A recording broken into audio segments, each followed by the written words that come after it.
Pelayanan penunjang ini singkat-singkat saja, paling perkenalan apa yang ada di rumah sakit kami yang bisa menjadi bayangan untuk di rumah sakit yang lain. Nah, laboratorium contohnya. Laboratorium itu biasanya ada laboratorium patologi klinis, laboratorium patologi anatomi, mikrobiologi, dan bank data. Ini laboratorium patologi klinis, dia tugasnya untuk menunjang penegakan diagnosa klinis, menilai kemajuan terapi, dan inilah bedanya klinisi sekarang dengan klinisi zaman dulu. Kalau sekarang sangat bergantung pada hasil lab ini. Untuk mengetahui bahwa pasien tipes itu sudah boleh pulang atau belum, dia harus menunggu hasil tes bidalnya atau menunggu hasil tes tubeknya. Kalau zaman dulu begitu hilang demamnya 3 hari sudah boleh pulang. Nah, sekarang pelayanan medis sangat bergantung kepada lab ini. Berikutnya lab patologi anatomi. Dia terutama perlu untuk penyakit keganasan atau tumor. Contoh, di lab ini bisa kita lihat sel-sel ini ganas atau tidak. Sehingga biasanya kalau operasi tumor payudara misalnya, CA mamai, itu akan diambil sediaannya sedikit sampling, kemudian diperiksa saat itu juga di lab patologi anatomi, hasilnya langsung diberitahukan kepada dokter bedahnya yang sedang menunggu di kamar operasi. Kalau dinyatakan oleh lab PA itu ganas, maka yang dilakukan adalah mastektomi atau pengangkatan payudara secara radikal. Tetapi kalau seandainya dinyatakan jinak tumor yang diambil samplingnya tadi, maka yang dilakukan oleh dokter bedah adalah yang diangkat tumornya saja. Payudaranya atau mamainya tadi nggak usah diangkat. Itu contohnya. Ini pentingnya lab PA, terutama untuk diagnosa penyakit keganasan dan juga untuk menentukan jenis obat kemoterapi. Apalagi kalau pasiennya CKN, BPJS. Karena BPJS memberi aturan, misalnya obat kemoterapi A, B, C ini hanya boleh diberikan kepada orang yang lab PA-nya menunjukkan X, Y, Z. Maka kalau tidak ada X, Y, Z itu tidak boleh diberikan obat kemoterapi yang mahalnya bukan alang kepalang. Nah, jadi itulah kelebihan dari BPJS Kesehatan. Zaman dulu orang kalau sudah kena kanker itu sudah hampir bisa dipastikan meninggal dia, kecuali orang kaya yang sanggup membiayai. Tapi sekarang dengan BPJS Kesehatan, orang penyakit kanker masih bisa diobati dengan kemoterapi, dengan radioterapi, dan mereka biayai. Sudah masuk dalam jaminan. Kalau dulu belum bisa. Nah, ini lab mikrobiologi, dia melihat kumannya apa, antibiotik yang pas apa. Ini sangat penting untuk penentuan uji kultur dan sensitivitas kuman. Kalau seorang pasien menderita infeksi seperti anak Bu Emi tadi dan ternyata tidak punya lab mikrobiologi rumah sakitnya, maka biasanya obatnya tebak-tebak antibiotiknya. Dalam arti tebak-tebak kira-kira yang cocok dengan ini. Tapi kalau kita punya lab mikrobiologi, maka diambil darahnya, dalam darah tersebut ada kuman, dikembangbiakkan dalam media kultur, kemudian dikasih beberapa jenis antibiotik, mana yang paling mematikan buat kuman itu, itulah antibiotik yang diberikan. Nah, itu bedanya antara rumah sakit yang punya lab mikrobiologi dengan tidak, dia bisa lebih tepat penentuan antibiotiknya. Juga untuk penentuan mikroba dominan di unit-unit pelayanan. Contoh, kalau di kamar bedah rumah sakit Grand Med itu paling banyak kumannya apa? Di rumah sakit Sembiring sana kumannya paling banyak apa? Sehingga kalau belum jadi hasil uji kulturnya, itu sudah bisa kita berikan antibiotik yang sesuai dengan mikroba dominan yang dites tadi. Nah, kalau yang ini bukan dari darah pasien, tapi diusap dari tembok kamar operasi, diusap dari tembok kamar rawatan untuk dikembangbiakkan di dalam laboratorium. Oh, ternyata kuman yang paling banyak itu E. coli. Oleh karena itu, kemudian kalau ada kasus di situ, sebelum ketemu hasil uji kulturnya, kita sudah berikan antibiotik yang cocok dengan E. coli tersebut. Itulah mikrobiologi. Nah, selanjutnya bank darah rumah sakit. Bank darah rumah sakit itu ada perbedaan antara pemerintah dan swasta. Kalau rumah sakit pemerintah dan PMI itu boleh mengambil darah dari pasien, UTD, untuk diberikan kepada pasien yang lain. Kalau rumah sakit swasta yang boleh hanya bank darah, dia stok saja. Dia minta darah dari PMI atau dari rumah sakit negeri untuk disimpan dalam kulkas darah namanya. dan kalau suatu saat pasiennya memerlukan itu bisa diberikan. Ini perlu untuk memudahkan pelayanan kepada pasien. Nah ini karena waktunya nggak banyak lagi, saya mungkin hanya mempercepat penyampaian materinya. Nanti di pertemuan berikut kalau ada diberikan mandat oleh Bu Ika akan saya perdalam untuk berikutnya mengenai penunjang. Mengenai bank darah ini ada aturannya, yaitu tahun 2015 tentang standar pelayanan transfusi darah. Nah ini bank darah kita, ini ada kulkasnya yang ini namanya platelet agitator supaya trombosit yang biasanya diberikan kepada pasien demam berdarah itu tidak beku, maka dia harus digoyang terus dalam alat ini. Contoh. Nah, sampai penunjang yang lain, yaitu radiologi. Radiologi di tempat kita contohnya dan di rumah sakit lain secara umum biasanya ada X-ray, sinar X, ada USG, ada CT scan, dan ada MRI. Kita belum punya MRI. MRI ini mahal harganya, miliaran. Sehingga kalau sebuah rumah sakit beli MRI harus dipastikan bahwa dia betul-betul perlu. Kira-kira kalau sudah ada 30 MRI sebulan itu layak sebuah rumah sakit membeli sebuah MRI sendiri. Tapi kalau di bawah 30 sebulan, apalagi seperti rumah sakit kami yang sebulan hanya 10 pemeriksaan, lebih bagus kerjasama dengan rumah sakit lain yang sudah punya. Nah, selain radiodiagnostik yang untuk melihat penyakitnya apa, juga ada radiologi intervensional. Itu beberapa pelayanan yang nanti kita jelaskan. Contohnya berikutnya ini CT scan masih radiodiagnostik. Ini MRI yang tadi, cerita yang tadi.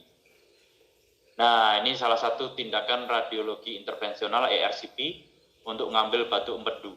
Kalau dulu misalnya ini ada saluran empedu, kemudian di dalamnya ada batu empedu itu hasilnya biasanya dari kolesterol yang tinggi.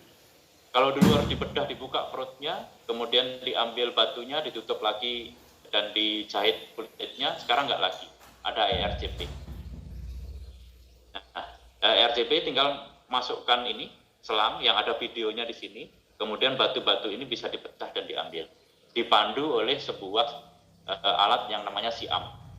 SIAM itu alat radiologi yang bentuknya seperti huruf C dan seperti lengan gitu, yang bisa melihat di dalam ini pasien secara real time. Jadi dia kedip-kedip terus sinar X-nya, nampak nanti alat yang dimasukkan ini sudah sampai ke batunya atau belum. PES juga demikian, menggunakan sinar X untuk membantu memandu masuknya ini. Kalau dulu untuk membuang ini, namanya sinusitis, ada cairan nanah di dalam sinus, itu harus dioperasi menembus kulit, sekarang nggak lagi. Dokter tinggal memasukkan ini dipandu oleh sinar X untuk masuk ke dalam sinusnya, kemudian dievakuasi cairan infeksinya atau diperbaiki ada kerusakan di dalamnya, lebih nyaman buat pasien. Nah, ini di rumah sakit kita juga ada radiologi intervensional PCI. Jadi masang stent atau cincin, ini cincin dalam pembuluh darah koroner, ini balon.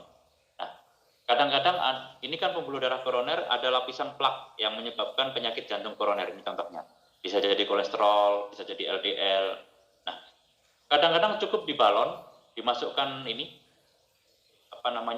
kateter ini ke dalam, kateter ini kemudian dikembangkan balonnya, sehingga yang sempit itu salurannya bisa membuka lagi, dikempiskan balonnya, ini salurannya tetap terbuka. Nah, kalau demikian nggak perlu dipasang cincin.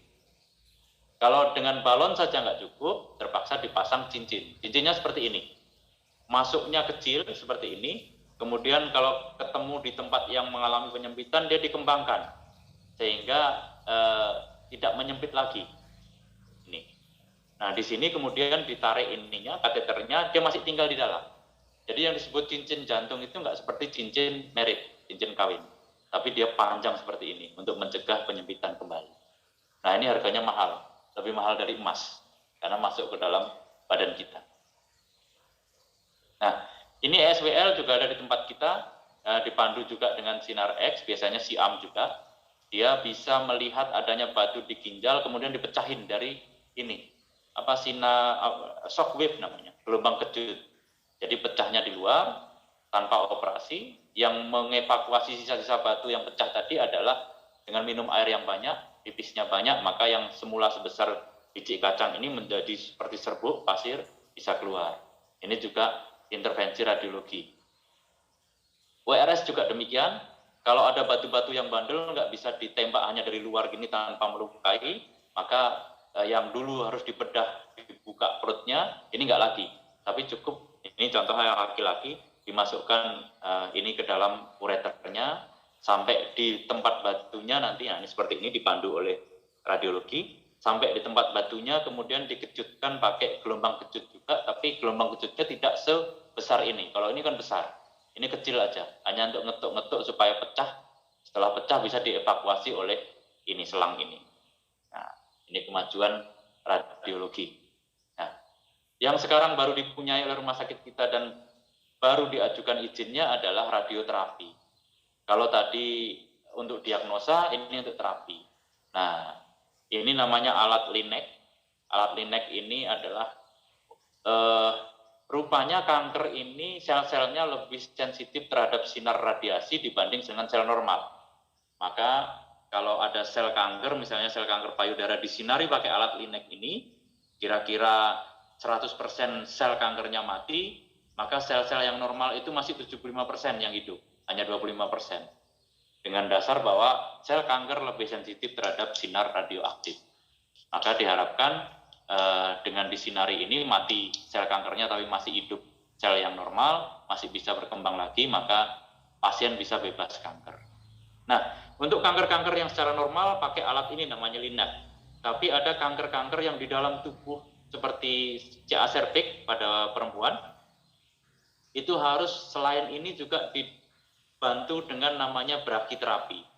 Brachytherapy itu alat radioaktifnya dimasukkan melalui vagina, masuk ke dalam cervix, sampai di cervix baru dihidupkan radiasinya.